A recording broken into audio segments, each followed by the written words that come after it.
Hello and welcome to our latest episode. Today we will be reviewing the final offering from Nintendo's Game & Watch series, Micro vs. System, called Donkey Kong Hockey. So sit back and enjoy episode 67.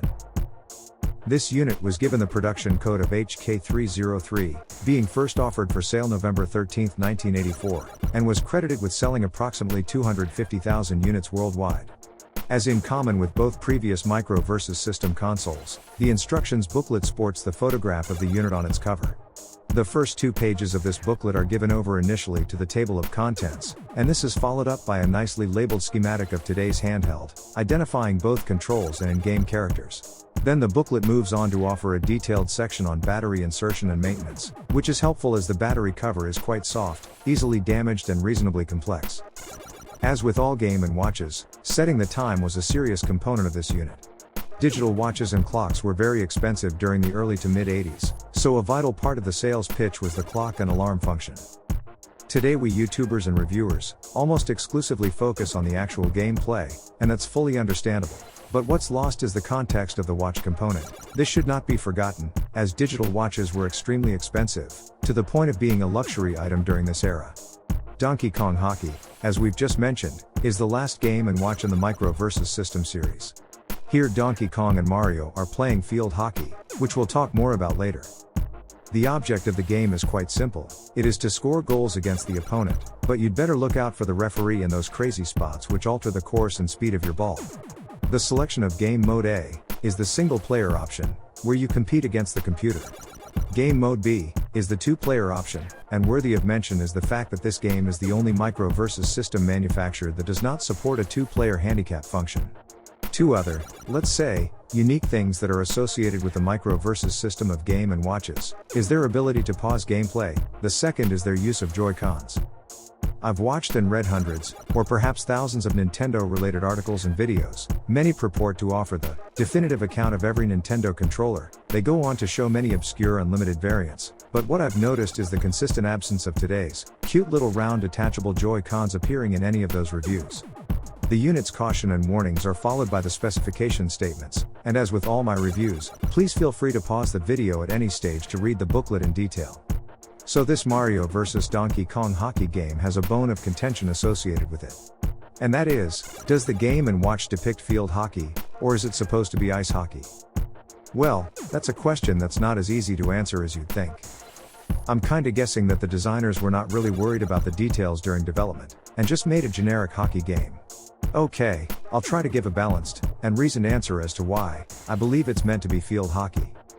The first clue is the lack of skates, which, let's be honest, is a clear indication it's not on ice. The second thing that supports my argument is the instruction booklet clearly states it's a ball, not a puck. Sadly, the last detail kinda bucks the trend, as it also clearly shows they're using an ice hockey stick, and not the smaller, tightly hooked stick, used in field hockey. But, if I'm pressed on this issue, and on balance of probability, I'd say it's land hockey. Anyways, what's your thoughts? Is it ice hockey or field hockey? As an aside, these were not the first Game & Watches to offer a 2-player option. Surprisingly, that accolade goes to the initial Silver series from 1980. The Game Judge, which was made in 2 colors due to a gameplay problem, allowed for a 2-player game. However, it was about the size of a credit card, so was really not easy to actually do in the real world.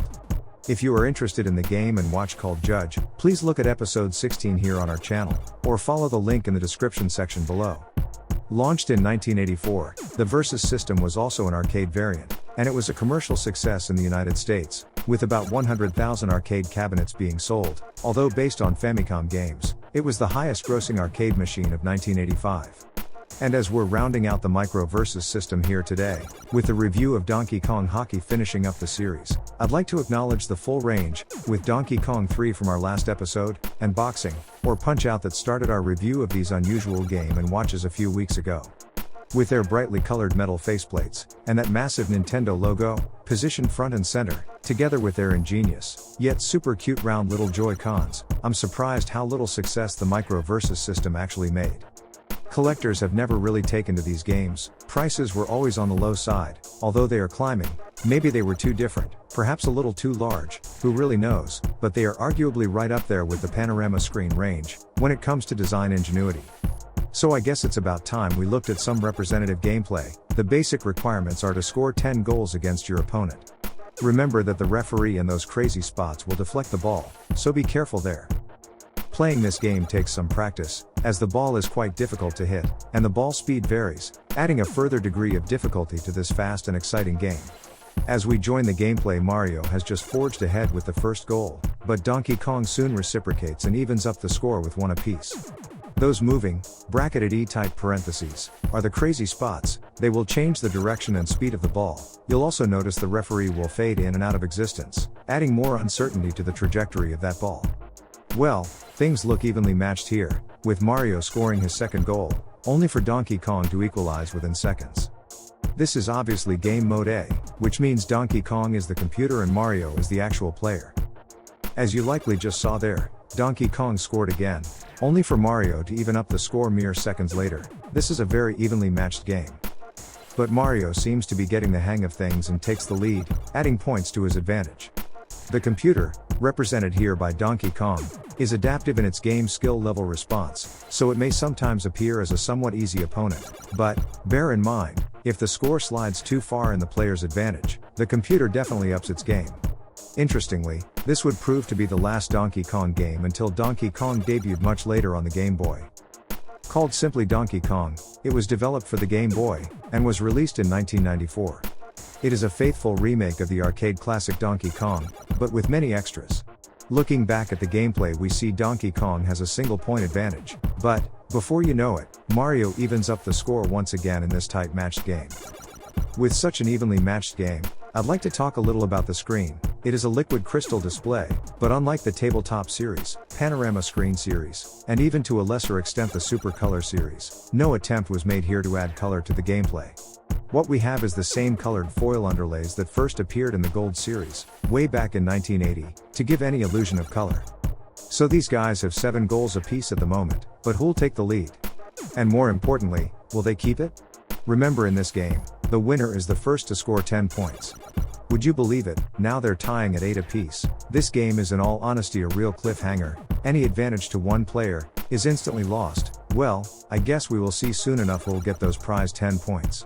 Now Mario is ahead. If he scores, he wins. But Donkey Kong has a different idea, as he always does, and evens the tally at 9 apiece. And, perhaps rightly so, we enter into a sudden death situation.